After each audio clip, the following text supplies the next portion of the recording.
मेरे साथ दुनिया के उन तमाम मुद्दों को तोलती है, मुझसे ज्यादा मेरी कलम बोलती है। नमस्कार साथियों, मैं रिमन आप सभी के समक्ष आज एक बार फिर से उपस्थित हुई हूँ। आज उपस्थित हुई हूँ अपने उस जिंदगी के उस सफर को लेकर के जो मैंने आज तक किया है। बहुत सारे साथियों का ये कहना था कि मैं व्लॉग बनाऊं ताकि आप लोग मेरे बारे में जान सको। व्लॉगों की उस दुनिया से मैं थोड़ा सा दूर हूं, लेकिन मैं सिर्फ इतना कहूंगी कि कोशिश करूंगी मेरी जिंदगी के कुछ मोमेंट ऐसे होंगे जो अपने आप में खास होंगे, वो आप सभी से साझा करने की। सबसे पहले मैं बताऊं, मेरा जन्म हिसार जिले के गांव खेदड़ हरियाणा के अंदर हुआ, और उस गांव के अंदर हुआ जिस गांव का मुझे आज भी बहुत ज्यादा प्यार मिल रहा है और हमेशा से मिलता रहा है। परिवार में दूसरी बेटी होने के नाते कुछ खुशी भी थी और कुछ गम भी परिवार के लोगों के अंदर था, लेकिन फिर भी पढ़ाई पूरी की और आजकल एमए कर रही हूँ, जेबीटी किया। पढ़ाई में ऊपर वाले की दया से ठीक ठाक थे, हर उस बोर्ड की क्लास को टॉप किया जिसे करना चाहिए था। खेलों के अंदर अच्छी रही, वॉलीबॉल मेरा हमेशा से ही पसंदीदा खेल रहा है और मैं जब भी थोड़ा सा फ्री होती हूँ तो मैं खेलती भी हूँ। बात करते हैं साहित्य साधना की। मंचों का बहुत शौक था, माइक से बहुत लगाव था शुरू से ही, और ऐसा हुआ माँ सरस्वती की कृपा रही, लिखना सीखे, लिखने के साथ साथ रेडियो से जुड़े, और रेडियो से जुड़ने के साथ साथ एक नई मजबूती हमें मिली। मेरे ख्याल से जब मैंने पहली कविता लिखी थी तो मैं 8वीं क्लास में थी, और वो लगाव अपनी कलम से, वो जुड़ाव रेडियो से, टेलीविजन से, पत्र पत्रिकाओं से होता गया, और हम छपते गए, दिखते गए, आप लोग हमें सुनते गए, और वो प्यार आप लोगों का, आप सभी लोगों का हमें मिलता रहा। उसके बाद हम बात करते हैं कि हमने कभी भी ये नहीं सोचा कि हम लोगों को ये दिखाएं। हमने सिर्फ ये सोचा हम हर उस मुद्दे के ऊपर लिखें जिस मुद्दे के ऊपर लिखना चाहिए, हम हर उस चीज के खिलाफ बोले जो हमें लगता है कि गलत है, हम हर उस चीज का समर्थन करें जो हमें ये लगता है कि सही है। और इसे समर्थन और इसे खिलाफत के अंदर चलते गए, लोगों का साथ मिलता गया, प्यार मिलता गया, आप जैसे साथी जुड़ते गए। आज बात करूं तो मैं सिर्फ और सिर्फ मंचीय कार्यक्रमों को YouTube के ऊपर डालती थी। मुझसे ज्यादा मेरी कलम बोलती है एक चैनल बना जिसको आप लोगों ने बहुत बहुत ज्यादा प्यार दिया और लाखों की संख्या में जिसके सब्सक्राइबर रहे। उसके बाद कुछ स्ट्राइक की वजह से, स्ट्राइक भी गवर्नमेंट की तरफ से डाली गई, WHO जैसे स्ट्राइक चैनल्स पर आई, और स्ट्राइक की वजह से वो चैनल बंद हुआ।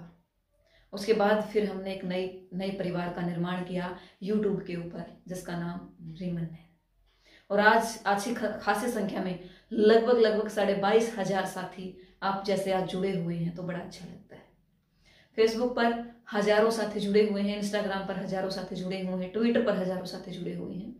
मैं सिर्फ इतना कहूंगी कि काम करना आपका कर्तव्य है, अन्याय के खिलाफ बोलना भी आपका कर्तव्य है, अपने अधिकारों के प्रति सचेत रहना भी आपका कर्तव्य है।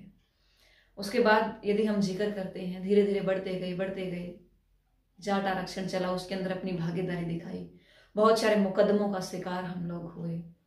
उसके बाद किसान आंदोलन जैसे आंदोलन में हमने कदम रखा, पहला मुकदमा पिपली की ओर से आया, उसके बाद धीरे धीरे चलते गए, और आज जब मैं 23-24 साल की हूँ तो 46-47 मुकदमे समाज के उन तमाम मुद्दों को लड़ते हुए मेरे ऊपर लगाए गए, जिसमें 307 जैसे संगीन धाराएं आई।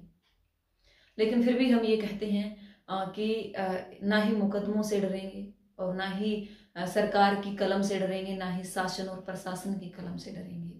हम जब तक लड़ेंगे और जब तक करेंगे, जब तक हमारे अंदर सांस है, हम इस जिंदगी को जी रहे हैं।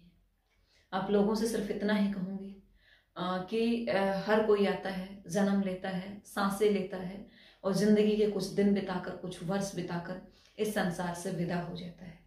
लेकिन हम क्या करते हैं, हमने किया क्या है और हमें करना क्या चाहिए, उन तमाम मुद्दों के साथ, उन तमाम चीज़ों के साथ आज हमें सोचने की ज़रूरत है, विचारने की ज़रूरत है, और उसके बाद हमें ज़रूरत है हर अन्याय के खिलाफ खड़े होने की, हर उस अन्याय से लड़ने की जो आज हमें पुकार रहा है। उम्मीद करती हूँ सभी साथी इन चीज़ों को लेकर के थोड़ा सा सोचेंगे, थोड़ा सा देखेंगे, विचार करेंगे और हर एक चीज़ को सकारात्मक तरीके से पूरा करने का प्रयास करेंगे।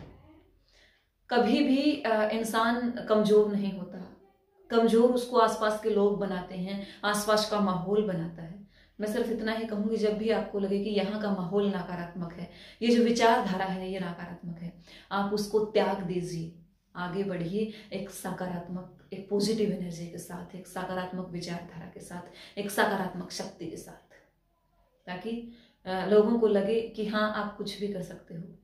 जहाँ तक जिक्र आया, बहुत सारे साथियों ने कहा कि आप व्लॉग क्यों नहीं तैयार करते, तो इनके पीछे का रीज़न शायद यही है। मैं अपनी उस सामाजिक ज़िंदगी के अंदर मैं इतना व्यस्त रहती हूँ, खास करके मुझे सेल्फी कैमरा लेकर के ये बोलने का टाइम ही नहीं है, हेलो साथियों आज हम यहाँ पहुँचे हैं, वहाँ पहुँचे हैं। फिर भी जैसे ही थोड़ा सा एक तरीके से मैं कहूँ कि हम फ्री महसूस करेंगे, थोड़ा सा हम अपनी इस व्यस्त ज़िंदगी से एक तरीके से कहूँगी आराम की ज़िंदगी के अंदर प्रवेश करेंगे, तो कोशिश करेंगे आपको हमारे उस व्लॉग की दुनिया में लेकर के जाने की, जिसकी आप बार बार डिमांड करते हैं, जिसको आप बार बार चाहते हैं कि हाँ हम एक ऐसे शक्ति के साथ, हाँ हम एक ऐसे चेहरे के साथ, हाँ हम एक ऐसी बातों के साथ आप सभी के समक्ष हैं। तब तक आप सभी साथी जुड़े रहिए। आप सभी साथियों का प्यार हमारी ताकत है, और उस प्यार को 2 गुना 3 गुना 4 गुना जब तक आप करोगे, मेरे ख्याल से आपका एक कमेंट जो खासतौर से सकारात्मक कमेंट होता है, वो हमें बहुत सारी शक्ति देता है, वो हमें आगे बढ़ने की प्रेरणा देता है, वो हमें बार बार ये कहता है कि लोग आपको चाहते हैं तो आप अच्छा लिखिए, लोग आपको चाहते हैं तो आप अच्छा कीजिए।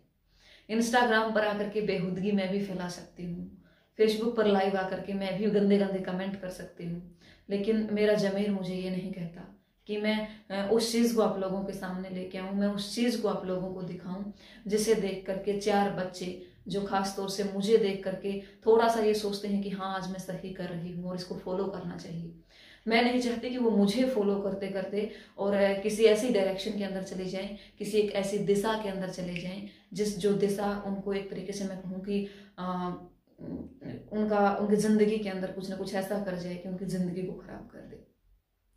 मैं हमेशा ये चाहती हूँ कि मेरे मुख से कोई भी अपशब्द ना निकले, मेरे मुख से कोई ऐसी बात ना निकले जिससे ख़ास तौर से मैं कहूँ कि लोगों को दिक्कतें महसूस हों और 4 लोग बैठ करके मेरी बात ना सुन सके। ख़ास तौर से मैं नहीं चाहती कि मेरे मुख से कभी भी ऐसी बातें आएँ।